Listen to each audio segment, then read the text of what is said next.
¿Qué tal? ¿Cómo le va? Muy buenas tardes, muchísimas gracias por acompañarnos. Hoy tenemos un programa especial. Claro, todos los sábados le digo que tenemos un programa especial, bueno, más o menos es así. Algo le tengo que vender también, ¿no? Pero la realidad es que tenemos un invitado especial, un invitado de lujo. Fue campeón del turismo de carretera, corrió más de 22 años y un día dijo, se acabó esta historia y me voy a dedicar a otra cosa. Más metido con el campo, ahora más metido con la política. Está Eduardo Lalo Ramos con nosotros. Lalo, ¿cómo estás? ¿Qué tal, Rubén? La verdad, un gusto. Para mí también. Es un programa que admiro y que sigo desde hace mucho tiempo y que sigue muchísima gente y que es un orgullo tener. Muy amable, señor. Este nivel. Mechongué. Es una ciudad chiquita, Mechongué.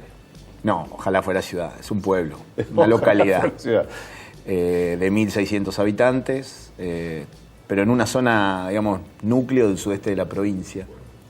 Tenemos a 45 kilómetros a Balcarce, sí, a 55 Lobería. Y un caminito ahí con una arboleda muy linda, lo ubico. 80 Necochea y 70 Mar del Plata. O sea que está ahí como núcleo de toda esa zona. A ver, la pregunta iba, Lalo, para el lado de, saliendo como vos decís, ojalá fuera una ciudad, de un pueblo grande. ¿Cómo se llega a meterse en el automovilismo? ¿Por dónde arrancaste? Bueno, arranqué porque era una pasión de mi viejo, una pasión frustrada de él. Siempre me contaba esa historia de que él había llegado a comprar la cupecita de Nabone, uno que era de Mar del Plata. Sí, uno que tenía las aletas atrás. Bueno, exacto. Quizá vos sepas más de eso. Y ahí ya me mandaste para la eternidad, digamos. No, porque has leído más. He leído más, porque, exacto. No, un gran lector. Un conductor tiene que leer. Bueno, y entonces él había comprado esa cupecita y como era una familia muy tradicional, cuando llegó con la cupecita, mi abuela le dijo, con la cupecita o te vas de la familia.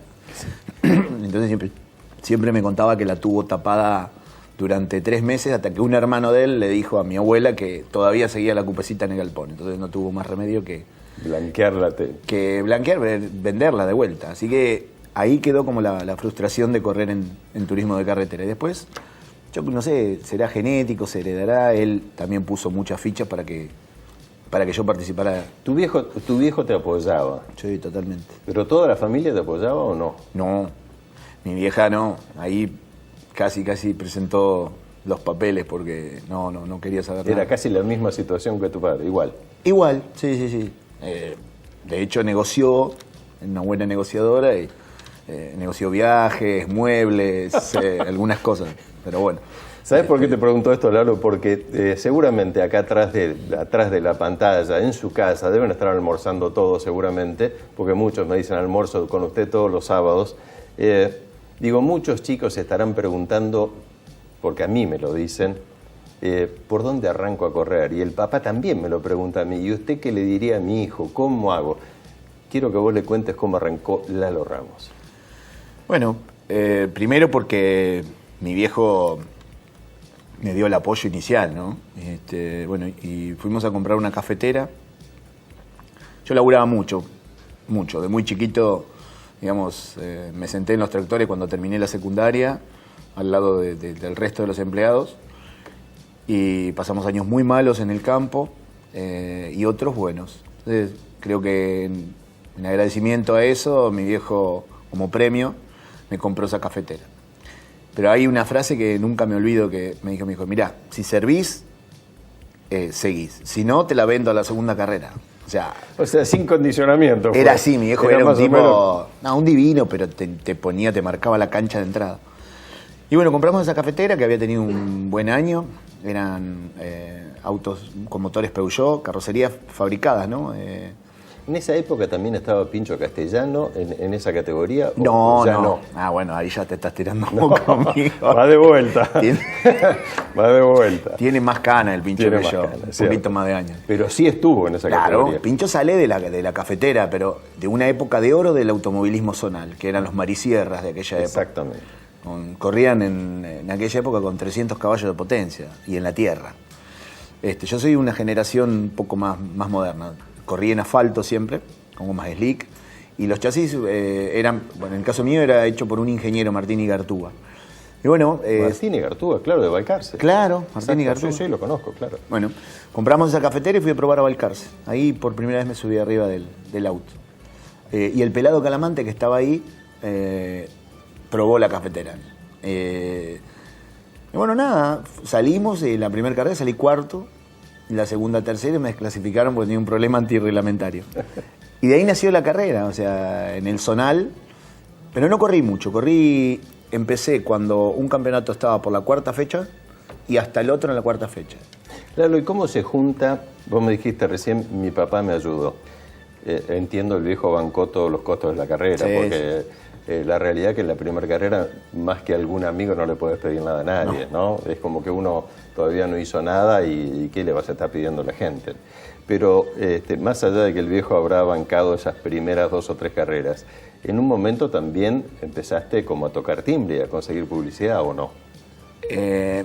Esta primera etapa de la cafetera, casi mi viejo, otro que era el suegro de mi hermana, que era un productor grande de la zona de Mechongué, eran más o menos los que me ayudaban, pero más que nada el sacrificio era de mi viejo. Salía, digamos, del campo y bueno, estamos hablando de que en ese momento el automovilismo zonal era muy accesible, ¿no? Los costos no eran tan grandes. ¿Y qué edad tenías ahí? ¿De qué edad estamos hablando? 19 años. 19 años. Yo no hice nada de escuela de karting, ni monoplaza, nada, aunque me hubiese gustado. Pero rápidamente ahí me arrimé a Tulio Crespi, que me empezó a dar una mano en el chasis o a hacerlo él. Y le probaba los Fórmula Renault a Tulio, en Balcarce. Claro, porque fue la época que Tulio se fue también para Balcarce, que trasladó todo para Balcarce. Que el campeón de ese año de Tulio fue este chico que usaba el pelo muy largo, de Leones. Y por el pelo largo no fui yo seguro. No. Ahí ya descartamos. No, era un chico de Leones que no me acuerdo ahora. Y yo le probaba el Fórmula, la verdad que para mí era maravilloso, ¿no? Lalo, estando cerca de Balcarce, teniendo el Autódromo de Balcarce, el Museo Fangio, la figura de Fangio, un poco lo que motivaba era eso, este inicio, este acercamiento al auto de carrera. Sí, bueno, lo de Fangio es lo más fuerte que uno tiene como ejemplo para la práctica, pero el Sudeste fue siempre una cuna de es cierto, grandes hay pilotos. Un montón, ahora que me estás nombrando. El Pincho, Johnny. Sí, un montón. Un montón había. Entonces, bueno, en realidad la zona era como que motivaba a esa elección, ¿no?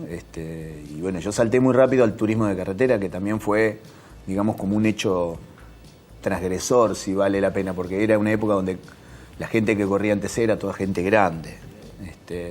Y yo llegué con 21 años al turismo carretera. Casi como los campeones actuales, digamos. Claro, pero bueno, en ese momento... Era raro. Me miraban. Se corría no digo alpargata, pero se corría de zapatilla flecha. O sea, sí. Sí, de hecho yo me acuerdo, qué sé yo, el buzo antiflama de los hermanos Suárez y era más una bombacha de campo que... Sí, se salía un poquito la panza por abajo. Bueno, se hablaba de los gordos del turismo de carretera. Yo no lo dijiste vos, no lo quise decir. Bueno, pero lo digo cariñosamente. Claro, es así, exactamente así. Era así. Era lo que todo el mundo hablaba de la categoría, qué sé yo. Era un promedio no menor a 45 años. Suave, tranquilo. Claro, entonces llegué yo, era no lo voy a decir, pero el pendex que... Y bueno, era todo muy raro, ¿no? Pero de ahí, de a poquito, vino una transformación de que se fue metiendo gente más joven, ¿no? Claro, de ese automovilismo zonal, de las cafeteras, de correr con un chasis, bueno, me imagino que lo de Gartúa estaba bien hecho porque entiende el tema. Digo, de ese auto, a subirte a un auto de turismo de carretera, una Coupé 2 fue, ¿no? La primera. Sí. Contame esa primera impresión, esa primera noche de decir, bueno, mañana largo en turismo de carretera. Lo más fuerte fue el día que vine a dar la prueba. Se compró el auto, lo compramos a Miguel Atauri. Era un auto que estaba parado en Tandil, después del accidente que había sufrido él en La Plata, donde había habido personas fallecidas del público. El auto estaba reconstruido y lo compramos. Fuimos a probar a Balcarce, pero yo, digamos, como que no tomaba dimensión de lo que era. Di unas cuantas vueltas, pero llegó el día del debut acá en Buenos Aires. La famosa prueba de suficiencia. Sí. Entonces era un día jueves. Yo no me acuerdo bien ahora, pero creo que se daba con 2 minutos, 1 segundo en el 12. Tenías que hacer ese tiempo para decir... Estabas adentro de la categoría. Y casualmente el día que yo vengo a dar la prueba, estaba Roberto Mouras probando. Que para mí era un ídolo, ¿no? Sí, claro. Sí. Entonces, había un colaborador de él, que todavía sigue estando en ETC, tal Oli, gran amigo. Obviamente que lo conozco, bueno, sí señor. Y le digo yo, ¿no? Un poco ahí introvertido, le digo, me encantaría dar una vuelta con Roberto, le digo, sería mi sueño, aparte conocería el autódromo. Ah, si no te das problema, nene, dice, ahora te aviso. Le voy a preguntar a Coco y te aviso. Yo estaba dando vuelta en el auto, calentando, qué sé yo, y al ratito viene. Dice, ¿estás listo, nene? Sí, le digo, vamos. Y me subí al Chevrolet de Roberto. Salimos y dice, no te preocupes, dice, vamos a calentar un par de vueltas y después daremos una vuelta rápida y ya está. En ese momento la punta andaba en 1.56, yo lo tengo grabado. Y salimos, la primera vuelta hizo 1.57, se tomaba él el tiempo, y la segunda hizo ya 1.55 largo, era un tiempazo. Pero ¿cómo manejaba el auto ese? Eso era un buscapié. Yo digo, la verdad... Estás hablando del auto de Roberto Mouras. Claro, era un buscapié. O sea, hacíamos saloto, que corregía 5 veces para hacer saloto. Y después llegaba a la frenada Ascari y bajaba, estas cosas que a uno le quedan en la cabeza, de cuarta a segunda, con una manito. Sí. Pero frenando. Entonces Chevrolet se hacía, yo lo voy a hacer, la cámara no sé si me va a seguir, hacía, cuando frenaba hacía así, apuntábamos por el lado del riachuelo, y después hacía así, pum, para el lado del guardrail, y él lo hacía así con una tranquilidad, yo, no sé dónde iremos. Pum, metía, entraba. Entonces, tercera vuelta, cuarta vuelta, paramos. Me bajé el auto, imagínate. Viste que es lindo cuando uno maneja, pero cuando va del otro lado... Cuando va del otro lado, que Dios te ampare, sí. Me bajo y me fui corriendo a verlo a mi viejo, que estaba ahí, había una expectativa, le digo, ni ilusiones te hagan. Digo, vamos, cargar el auto, porque yo nunca voy a manejar esto. Le digo, ¿Volvemos a la cafetera? Volvemos a las cafeteras, que ahí me divierto. Ni en pedo voy a manejar esto. Le digo. O sea, imposible que yo maneje esto. Bueno, nada, quedó como la anécdota. Después me subí, di la prueba con 1.59, que era muy bueno, y debuté en Buenos Aires, la catedral. La verdad. Vos sabés que me hiciste acordar, y perdón que lo cuente porque el invitado sos vos, pero el día que yo debuté en turismo de carretera, en realidad debuté en Las Flores, pero la primera carrera en el semipermanente de Bahía Blanca, que largaba al lado mío Pepino Malicia, cuando llegamos a la primer frenada, el auto hizo eso que vos decís. O sea, transferían tanto el peso para adelante que la cola del auto estaba exagerando como 1 metro de altura. Entonces venías así, para un lado, para el otro, y si te quedaba para el lado de la chicana, era Gardel. Sí, y si no, que se corran. Y si no, que se corran. Sí, no, era una cosa muy tradicional. Lo que pasa es que el que tenía la cancha sabía cómo controlar eso. Después uno también lo aprendió, obviamente. Tal cual. Pero era, la verdad que fue, digamos, para mí una cosa que muy fuerte, ¿no? Llegó un momento, Lalo, que las carreras de ruta, bueno, eran tradicionales, y creo que de hecho vos fuiste el último que ganó una carrera de ruta, ¿no? Sí, así es. ¿Qué fue en? Santa Teresita. En Santa Teresita. Sí. Con eso se le dio final a las carreras en ruta. Y yo era un defensor de las carreras en ruta, porque a mí me iba muy, muy bien, ¿no? La verdad que me sentía muy cómodo corriendo en ruta, aunque, bueno, me pegué los palos, ¿no? Uno lo pasaron este domingo en la carrera de TC, pero a mí me gustaba la ruta. Después me di cuenta con el tiempo, o hoy cuando paso por alguna ruta que hay una chicana todavía dibujada en el pavimento, Sí. que era una locura. Era una locura, pero bueno, era la esencia del TC, ¿no? Yo tengo que hacer una pausa, pero decime, ¿por qué eras defensor de la carrera de turismo carretera? ¿Qué te significaba a vos o qué ventaja por ahí tenías o sentías que tenías en una carrera de ruta? Yo tenía una adaptación muy buena, muy rápida a los circuitos. Vos imaginate que las carreras de ruta, uno llegaba el viernes a la tarde, el sábado a la mañana se verificaba y ya se dejaba el auto listo. El contacto con la pista era el domingo a las 8:30 de la mañana, o sea, no había prueba, no había entrenamiento, no había nada. Y lo único que hacíamos era el día sábado por ahí girar con el auto particular para ver las chicanas. Sí. tener referencias donde más o menos uno podía frenar, pero después era todo, o sea, a la mañana empezaba la verdad, o sea, y yo me adaptaba muy bien, o sea, me sentía muy cómodo corriendo, le tomaba el tiempo muy rápido a la frenada, chicanero, o sea, era... sí, pero no había, digamos, ni 4 ni 5 vueltas previas de recorrido. No, nada, era, y quizá como pasó, recordarás el accidente de Cosma en Monte, que por ejemplo largó a la mañana, llegó a un monte que era la frenada de la chicana, y como había humedad de la noche, estaba el asfalto mojado, cuando frenó, perdió el auto y pegó contra la alcantarilla, o sea, esas cosas eran, digamos, de mucha improvisación, ¿no? O sea, llegar a una curva y había aceite.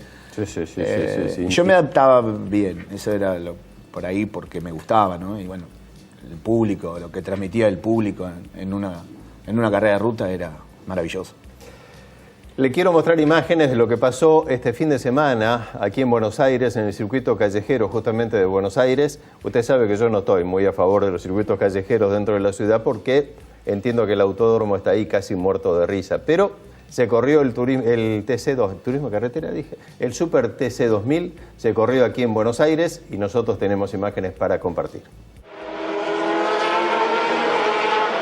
El Super TC2000 definió la primera fecha de esta temporada 2013 en un circuito callejero en la ciudad de Buenos Aires. Con diferencia a lo que era el circuito anterior en el Obelisco, ahora se eligió un circuito en la Recoleta, un triángulo, lo cual claramente no puede ofrecer muchas variantes. Sí, mejores que las del año anterior, pero digo, tampoco son extraordinarias como para brindar una buena carrera. Facundo Arduzo, con Fiat, logró esta victoria en el circuito callejero de Buenos Aires, que como piloto digo, siempre es muy lindo, muy divertido y muy entretenido ganar en un circuito callejero. Como piloto estoy hablando porque digo, cuando uno es corredor de autos, pasarle cerca a esos paredones definitivamente le pone mucha adrenalina a la cosa. Pero como carreras de autos, los circuitos callejeros, incluida la Fórmula 1 en Mónaco, no son grandes espectáculos porque siempre es muy complicado, muy difícil pasar. Lo importante acá es que una vez más la ciudad de Buenos Aires eligió este circuito callejero y el Super TC2000 se agrega a este circuito callejero uno más de los que tiene previsto para este año. La próxima carrera aparentemente será en el Estadio Único de La Plata, también en una especie de Super Prime, un circuito complicado de primera y segunda velocidad para este tipo de autos, que bueno, evidentemente lo que se está tratando es de llevar mucha gente. Si la entrada es gratuita, esto está asegurado.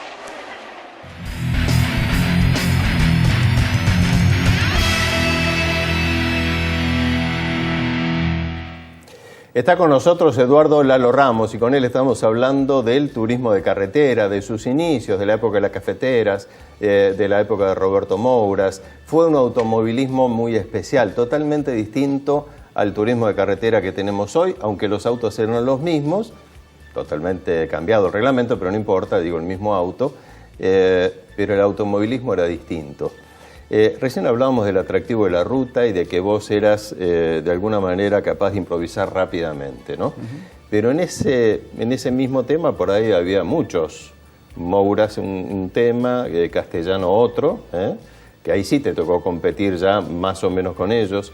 Walter Hernández, otro excelentísimo piloto también de la zona. Sí, ¿no? sí, me había olvidado de Walter. Sí, Mira vos, justo, yo también. Cuando nombraste todos los pilotos, la verdad que no me salió Walter Hernández. ¿Qué tenía de bueno Mouras, por ejemplo? Mouras era un tipo que largaba a fondo y corría a fondo. Y eso, digamos, hizo que él muriera en su propia ley, ¿no? Ese día debía ganar la carrera, quería ganar la carrera. Mirá lo que son las casualidades, ¿no? Nosotros estábamos por ir a correr Daytona, que era la misión argentina de Daytona, la primera. Entonces, la comisión había organizado que en distintas carreras 2 pilotos se quedaban firmando autógrafos hasta antes de largar la final. Había armado como unos puestitos, firmamos la imagen nuestra. Y ese día corremos a beneficio de la policía de la provincia de Buenos Aires. No sé por qué causa, pero a beneficio. Entonces nos quedamos hasta el último, me tocó firmar autógrafos con él, hasta el último momento, ya cuando todos estaban engrillando. Entonces, como nos quedamos últimos, nos subieron al jefe de la policía y al subjefe, el jefe que era Klosik, creo, si no recuerdo mal, y el segundo subió conmigo. Íbamos caminando con Coco y me dice, más allá de que era un tipo muy serio, yo había logrado una muy buena relación con él, excelente relación.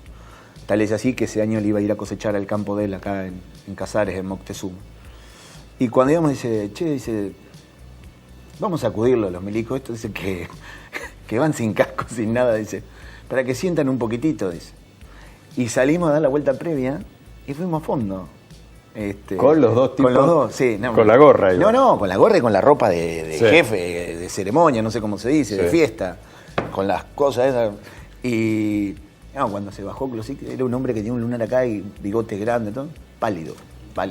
Y el mío un poco menos, pero no sabés lo que fue. Moura era un tipo quizá que para la gente un poco parco, serio, pero era una persona excelente. Y corriendo era inalcanzable, un tipo muy, muy rápido. Y en esa época, Lalo, vos que la viviste muy de cerca y también por la cercanía, si querés, hasta en la vecindad de tu ciudad, había una lucha, una rivalidad tremenda entre el Pincho Castellano y Roberto Moura. O sea, eran 1 y 2 todo el tiempo, ¿no? Todo el tiempo. Y se pegaron todo el tiempo, en los boxes, en la pista, en la ruta, se pegaban. 5 veces. 5 veces. 5 accidentes tuvieron. ¿Por qué? Porque vos hablás con el Pincho Castellano y es un tipo totalmente medido, incapaz de girar, todo perfecto. ¿Por qué se le despierta el indio y se agarran autazos con Mouras? Yo, a decir verdad, no sé bien cuál era el verdadero secreto que ellos tenían, porque jugaban la vida. O sea, claro. El accidente de Bahía Blanca, que Roberto se quebró las 2 clavículas, se desarmó todo. El accidente de La Plata, donde el Pincho cayó a la cuneta. Ellos, habían llegado a un punto de no retorno. La verdad es que nunca supe, quizá estoy a tiempo de preguntárselo al Pincho, pero nunca supe verdaderamente el argumento. Lo que sí sé es que la jugaban era una conjura que hacían antes de largar una carrera. Y bueno, el Pincho, si me deja describirlo, un estratega de aquellos, ¿no? O sea, así como Roberto corría a fondo, era un tipo súper veloz, el Pincho era un tipo de cerebral. Bueno, a eso quería decir. Un tipo tan pensante como el Pincho en las 24 horas del día. Sí, tal cual. ¿Cómo puede ser que se le salga la cadena y se le salía, Y se le salía. Se le salía. No lo sé, a mí me quedó siempre, quizá que a vos también y a mucha gente, pendiente el porqué de eso, ¿no? Lo que sí sé es que la jugaban a muerte. ¿Cómo fue ganar la primera carrera de turismo de carretera? Porque tiene que haber un antes y un después. Yo no pude ganar en TC, tampoco corrí mucho, pero tiene que haber un antes y un después, no es lo mismo que ganar en otra categoría. No, para mí fue increíble, ¿no? Aparte, fue en el Autódromo de Buenos Aires, que es el circuito que más me gusta, que más aprecio, que más... si vos me decís, extrañás del TC, ¿qué extrañás? Y venir a correr a Buenos Aires, lo que más extraño. Y para mí fue con monstruos, como había en ese momento, arriba de un auto, como fue Roberto, el Pato Morresi, Oscar Aventín, el Pincho. Sí. No, Pincho ya se había bajado, perdón. De Benedictis. De Benedictis, el Tano Pernía. Satriano. Bueno, y la foto de cuando me bajan la bandera es Chochó, adelante, Aventín, Mouras y Morresi. Fue una carrera increíble. Llegaste con este primer triunfo, llegaste a Mechon Game, me imagino que se paralizó todo absolutamente. Pero ¿cómo se vive eso? No, es súper especial. O sea, la autobomba que ya te iba a esperar, pues ya teníamos autobomba, eso es un detalle. La autobomba que te iba a esperar a la entrada del pueblo y después todo un pueblo atrás de esa autobomba y el festejo en el club. Hoy lo tengo grabado como, si lo pudiera graficar. ¿Tu viejo vivió esta parte? Sí. Sí. Mi viejo vivió hasta... Le pude dar la feliz noticia, pudo vivir el día que me consagré campeón, que fue un 11 de diciembre del 94. Sí. Y a él le declaran el cáncer a los 12 días. Sí, Lalo, y en este entorno familiar ahora volviste, ya ganador del turismo carretera. Ya se pasó la cafetera, se pasó toda la historieta, digo, el nene es ganador de turismo de carretera. ¿Cómo cambió el viejo ahí? Y la familia, me imagino yo. No, y eso se produce un cambio, obviamente. En lo personal es un golpe de madurez muy fuerte y en la relación familiar también, ¿no? Uno empieza, digamos, ya deja de ser adolescente y pasa a ser una persona adulta en términos, digamos, deportivos, ¿no? Seguro. Lalo, y de ese laburo que vos tenías en el campo y que vivías, como dijiste recién, medio todo el tiempo arriba del tractor, cosa que es parte de tu actividad hoy, ¿no? Sí, sigo manteniendo la actividad agropecuaria y una empresa de transporte, así que esas son, digamos... Llegó un momento en el que el automovilismo se te puso como profesional, ¿no? Había que estar más tiempo y dedicarle más tiempo, porque si no el campeonato no aparece, y cuando empezás a ir a todas las carreras, muchas cosas quedan en el medio. ¿Qué quedó en el medio? Mira, para mí fue una etapa muy linda, porque al tener la suerte de tener a mi viejo, yo cuando laburaba en el campo estaba con él, y esa etapa yo me fui haciendo, la palabra no es profesional, pero digamos a vivir del auto sí. Él, digamos, como que me emancipé de depender de la guita de mi viejo. Uh-huh. Eso fue muy joven. Yo, digamos, antes de haber ganado, mi viejo me bancó el primer año de TC y un poco del otro año. Pero ahí ya cuando le compramos el primer auto castellano, yo empecé, digamos, a heredar algunas de las publicidades que tenía el Pincho. Había una persona que lo asesoraba al Pincho en todo ese tema publicitario y me daba una mano a mí. Entonces empecé como a manejarme solo, eso me permitía tener autonomía. Y mi viejo me dice, bueno, dedícate al auto, manejate en los periodos de, qué sé yo, de cosecha y todo eso que ahí sí me necesitaba, que yo no corría, porque era el verano, laburaba en el campo. Entonces empecé a hacer mi vida, ¿no? Mi caminito. Y lo pude hacer durante muchos años. Hasta en épocas duras del campo, el automovilismo me ayudaba a financiar, qué sé yo, el gasoil para sembrar, para cosechar. Vamos a hablar en un ratito nada más, tenemos que hacer una pausa, está Lalo Ramos con nosotros. Yo quiero preguntar en el próximo bloque sobre este campeonato, el único que tuvo en el turismo de carretera, 22 temporadas en el turismo de carretera, o en el automovilismo, mejor dicho, un título, y un título muy particular, porque se definió en la última carrera, un día de lluvia torrencial. En un ratito seguimos charlando con Eduardo Lalo Ramos.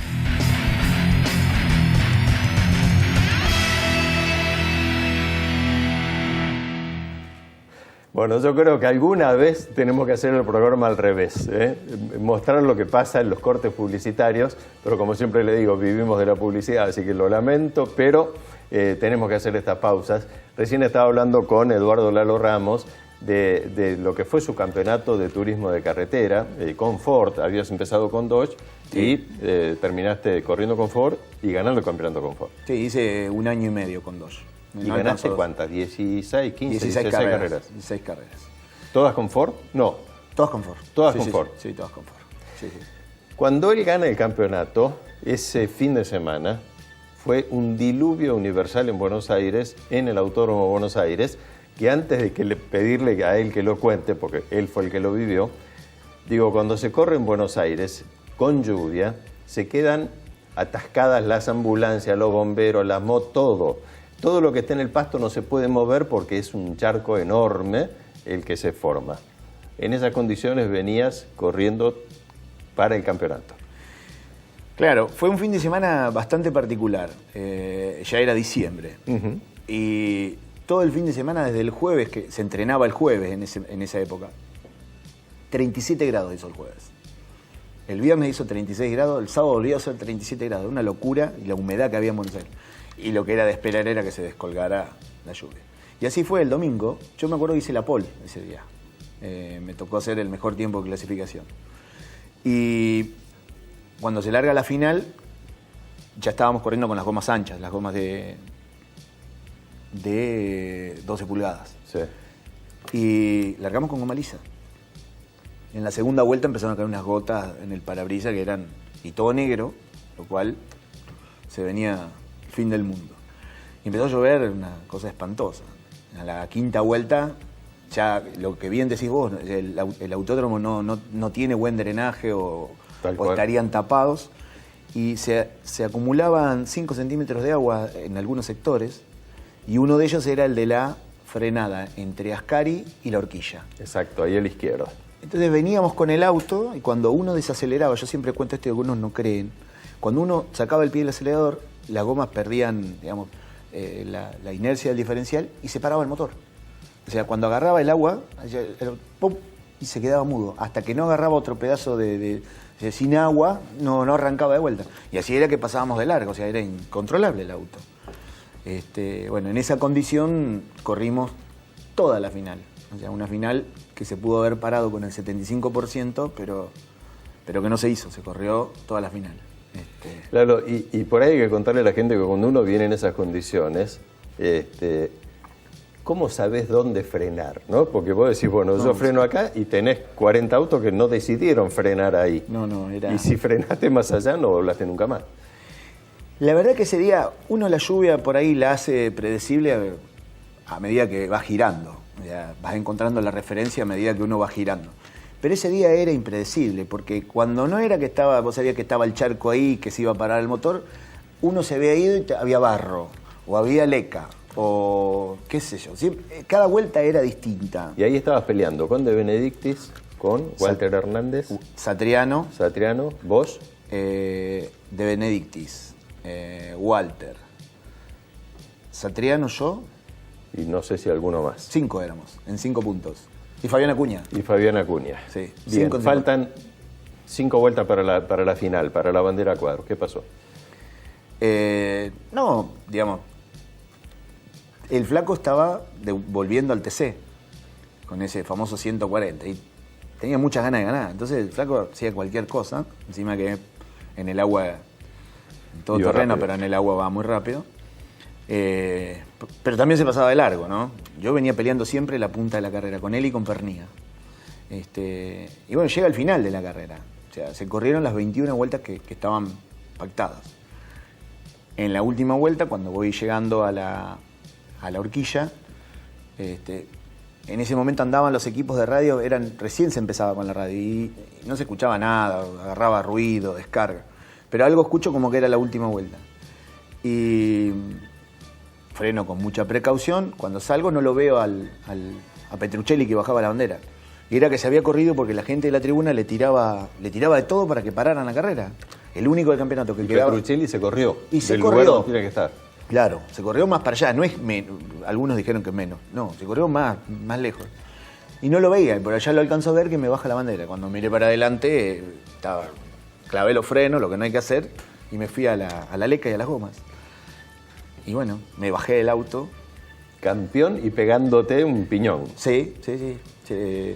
La realidad es porque estaba puteando al comisario deportivo. Porque no Pero sé. ¿ya sabías que eras campeón o no? Sí, vi que me bajaron la bandera. Y algo que no sé escuchar también, campeón, no sé qué, pero ahí ya estaba bajando como una flecha a hablar con el comisario deportivo en buenos términos. Mansamente decirle, preguntarle, querido, ¿qué pasó? ¿Por qué no bajaban la bandera? Y ahí tenías tu acompañante. Sí, lo en puse aquel momento era como un acompañante. Sí, claro.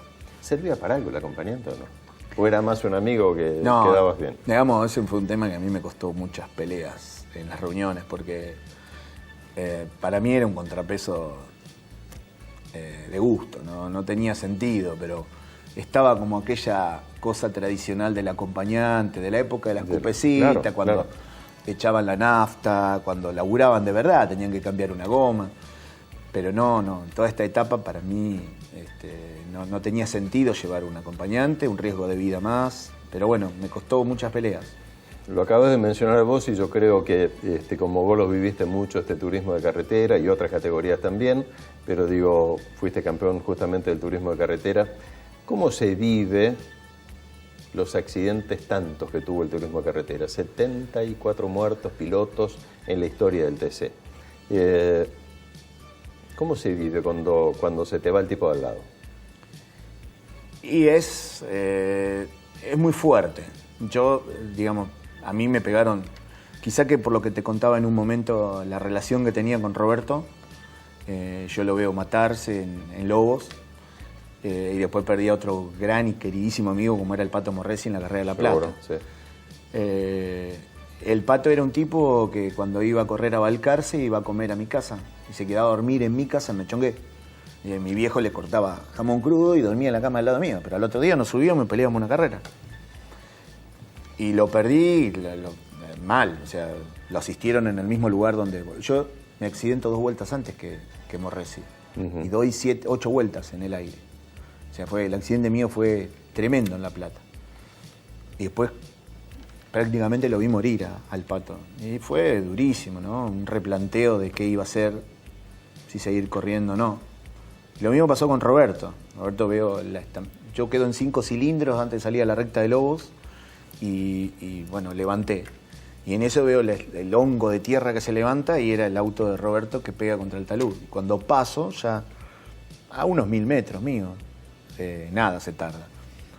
Lo veo al auto, yo pasé lento, lo veo a él con el cuello, con la cabeza colgando. Que te das cuenta que... Y fui el primero que entró a boxes y justo estaba Luis Calí, que trabajaba para Carburando, y me dice, ¿qué pasó? ¿Qué pasó? Y le digo, está muerto. Yo no me di cuenta que estaba con el micrófono, yo ya lo vi. Fue durísimo, durísimo. Lalo, el turismo de carretera tuvo, infinidad de accidentes. No es la única categoría, en todas las categorías pasan cosas en la Fórmula 1, realmente. Pero, digo, en el turismo de carretera particularmente, primero por las carreras de ruta en su momento, el mismo hecho que vos decís que llevaban acompañante, iban 2, o sea, cuando te pegabas eran 2. Sí. ¿Qué crees que le hace falta al turismo de carretera como para entrar en un marco de seguridad? Yo creo que ahora está aceptablemente bien, pero aceptablemente bien, hasta ahí nomás. Coincido plenamente. Me parece que en el aspecto técnico, en cuanto a seguridad, los autos han tenido una evolución enorme, turismo de carretera. Yo recuerdo aquel auto que me subí por primera vez y el auto del cual me bajé en el 2008, que nada que ver. O sea, se trabajó muchísimo. Y bien técnicamente. Lo que yo pienso que todavía hay un déficit muy grande, que alguna vez lo hemos hablado, es en los autódromos. Se sigue corriendo en lugares que no se trabaja como por se otro debía. lado, si no se corre ahí, ¿dónde corres? ¿No? O sea, también es una realidad argentina. Claro, lo que pasa es que, bueno, digamos, algún día hay que plantarse y exigir. Yo siempre tengo en cuenta que estamos en Argentina, ¿no? Y que uno se sube arriba de un auto de carrera y que sabe el riesgo que asume. Pero nadie se sube para matarse. Eso está más que claro. No. Entonces me parece que algún día los pilotos tienen que ser maduros, los dirigentes responsables y, digamos, plantarse. O sea, las normas de seguridad que tiene la Fórmula 1 son inviables para el automovilismo nuestro. Pero sí hay muchas cosas que se pueden hacer y que hay que hacerlas. Sabes que en esto coincido totalmente. Yo soy uno de los más críticos de un montón de autódromos que hay en la Argentina, de los taludes que todavía sigue habiendo. Sí. Hace poquito en Neuquén o no recuerdo en dónde. Sí, lo vi. Ugalde se pegó contra un talud. Ya me parece casi una antigüedad. Pegarse contra un talud es... Yo cuando vi lo de Ugalde no podía creer. Que por eso digo, ¿no? La realidad también es que hay un montón de cosas que se pueden cambiar y hay otras cosas que a veces no hay números para cambiarla, no hay presupuestos para cambiarla. Hay una realidad demasiado real. O sea, cuando vas recorriendo distintos lugares de la Argentina, hay veces que decís, bueno, y habrá que correr acá, porque otra cosa no hay. Si uno se pone estricto, me parece que no queda ningún autódromo en la Argentina. Si te pones estricto. Es probable, pero eso a mí me gustaría que lo dijera gente que esté experta en eso, ¿no? Alguna vez esto también lo hemos conversado, sí. Porque tuvimos en mente algún proyecto en común. Digamos que para eso hay gente que estudia, que se capacita, y esa gente debe participar de este tipo de cuestiones, ¿no? Yo siempre digo, Lalo Ramos, en cuanto a seguridad, puede saber a dónde va un auto, pero de ahí... Sí, la experiencia la tenés, obviamente. Pero técnicamente a decir esto está mal, esto está bien, no lo sé. Entonces, digo, por lo menos darle el debate al tema. Pero bueno... A mí me parece que sí, que lo merece definitivamente. Para el turismo carretera, para la Fórmula Renault, para el Super TC2000, Todos. para el Top Race No. y para el Turismo Nacional también. De hecho, son autos de carrera, no estamos Para el hablando automovilismo argentino. del digo. automovilismo argentino. Digamos, esto es una cuestión de todos, no de una categoría. Hay una cosa que es real, los autos avanzaron, tienen unos frenos de disco de este tamaño, tienen 350, 400 caballos de 400, potencia y los autódromos siguen siendo los mismos. Pintaditos, menos pintaditos, con el pasto cortado, pero el autódromo sigue siendo el mismo. Sí, tal cual. Excepto algunos nuevos que se han hecho, pero con teorías viejas. Entonces, ¿te quedas un ratito más? Quiero que hablemos del automovilismo en general, de la Fórmula 1, ¿te parece? Sí, cómo no.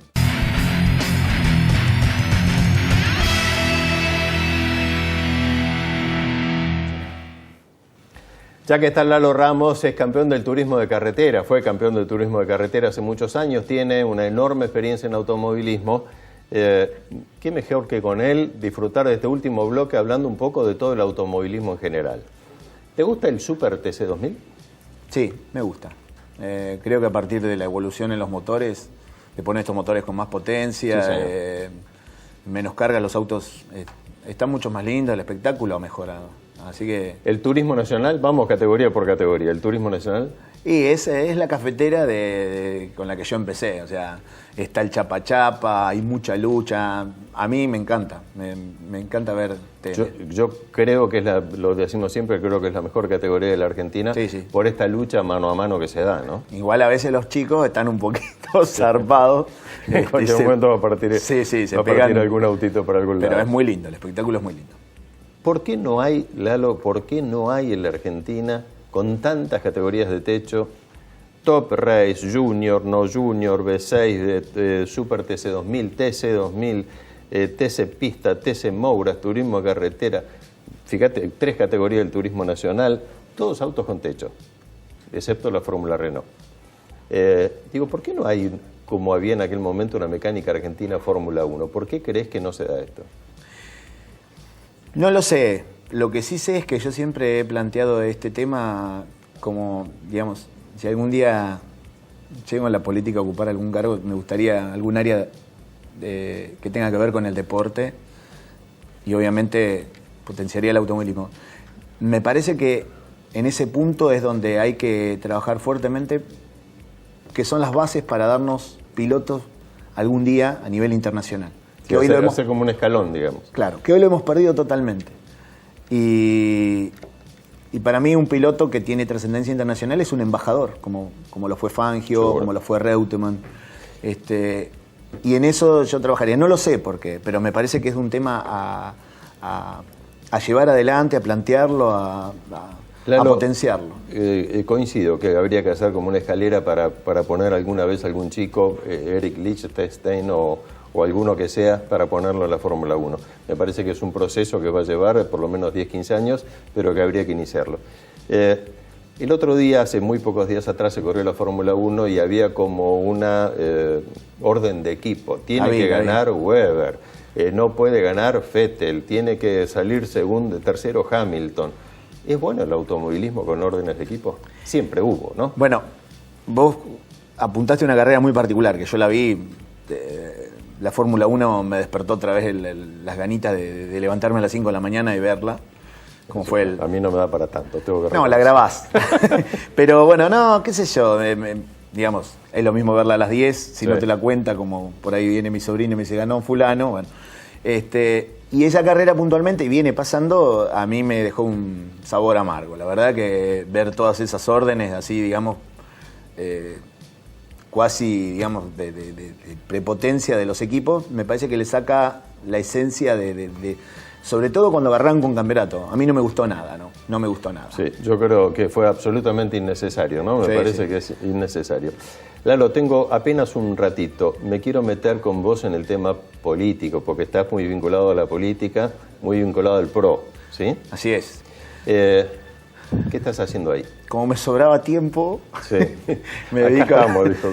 No, la verdad es que decidí participar porque, bueno, digamos, sin traer de lleno el tema político, creo que por ahí no, la audiencia no quiere, digamos, participar de esto. No me representa el modelo que hoy tengo, que tenemos, Entonces, me parece que la política es la herramienta que te permite cambiar las cosas.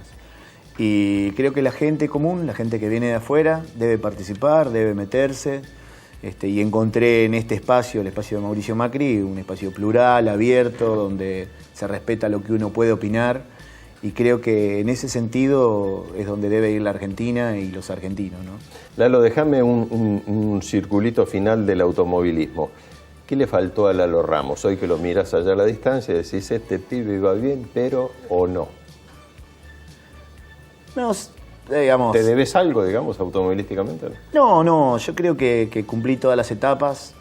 Por ahí creo que tuve la posibilidad de haber ganado un par de campeonatos más, como fue el del 2007 y el del 2008 y el del 97 con el Flaco, que lo terminamos de definir, pero nunca me pude realizar como un piloto profesional. O sea, siempre tuve, después de que falleció mi viejo en el año 95, laburar en el campo y correr en autos y atender a mi familia y todo lo demás. Entonces, es como que, sí, esa deuda tengo, ¿no? De no haberle dedicado un tiempito más que me hubiese dado la posibilidad de ganar otro campeonato. Pero en general estoy muy conforme.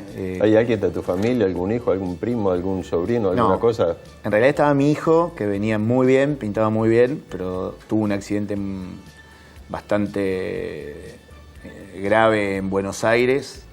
Quiero decirle a la gente que está todo perfecto, que está muy bien. Y bueno, ahora, a partir de ahí mi mujer no quiso. 20 de marzo se cumplieron 2 años, no quiso saber más nada. Y la verdad es que, digamos, no la voy a pelear. O sea, ya está. Si tiene que ser, será, y si no, digamos, no me cambia nada. Señor Ramos, muchísimas gracias. De verdad es un placer. Gracias. Agradezco aquellos cafés que tomamos tratando de ver algo del tema de la seguridad, aunque no se pudo hacer nada, que lo intentamos. Gracias, Rubén. Me he sentido muy cómodo y desde ya te voy a comprometer a que nos vengas a dar a los marplatenses charlas de seguridad vial, que sé que sos un experto y que es un tema muy grave en nuestro país, así que desde ya... Cuente con eso, pero tenemos que cortar un poquito de salamito ahí, Mechongue, si no se complica. Por supuesto. Lalo, muchísimas gracias. Gracias a vos, Rubén. Si usted la pasó bien, si estuvo más o menos todo en orden, si disfrutó de este programa especial con Eduardo Lalo Ramos, el campeón de turismo de carretera, seguramente lo voy a estar esperando el sábado que viene a la 1 en punto de la tarde, a todo motor a través de Canal 26. Yo le recuerdo que también todos los días, todas las noches, a las 20:30, 20:45, en Informe Central, el noticiero de Canal 26, tenemos nuestra columna de A Todo Motor News para que usted tenga toda la información todos los días. Hasta el sábado, un cariño, muchísimas gracias.